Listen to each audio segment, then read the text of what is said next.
نبی پاک صلی اللہ علیہ وآلہ وسلم کے نام پر، اللہ پاک کے نام پر اور قرآن و سنت کے نفاذ کی خاطر بننے والی یہ ریاست جس کا نام پاکستان ہے ماض وجود میں آئی تھی، لیکن اس ملک کے رنگ رنگیلے جرنیلوں، ناک پتردیش سیاستدانوں اور گرد نما یہ جو بیوروکریسی ہے، اس نے اس ملک کا وہ حال کیا ہے کہ انصاف کے ایوانوں میں انصاف کے علاوہ سب کچھ ملتا ہے۔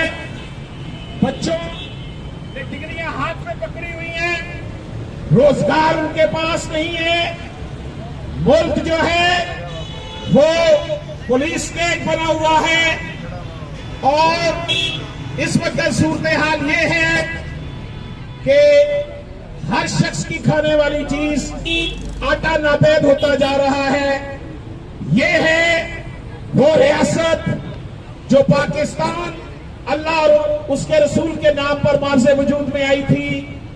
یہ صورتحال بن چکی ہے، وجہ صرف اور صرف یہی ہے کہ یہاں پر قرآن و سنت کا نظام نافذ نہیں کیا گیا۔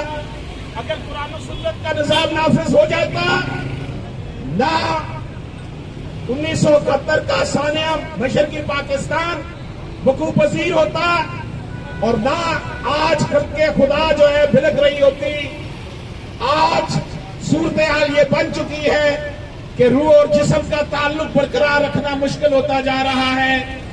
مہنگائی آسمان پر باتیں کر رہی ہے، اور حکمرانوں کو اپنی کرسی سے غرض ہے، تاجروں کو اپنے منافع سے غرض ہے، اور سرکار کے یہ گماشتے جو اعلیٰ پوسٹوں پر بیٹھے ہوئے ہیں، ان کو اپنی تنخواہوں سے غرض ہے، اور عوام الناس سرکاری دفاتر میں دھکے کھا رہے ہیں، کوئی ان کا پرسان حال نہیں۔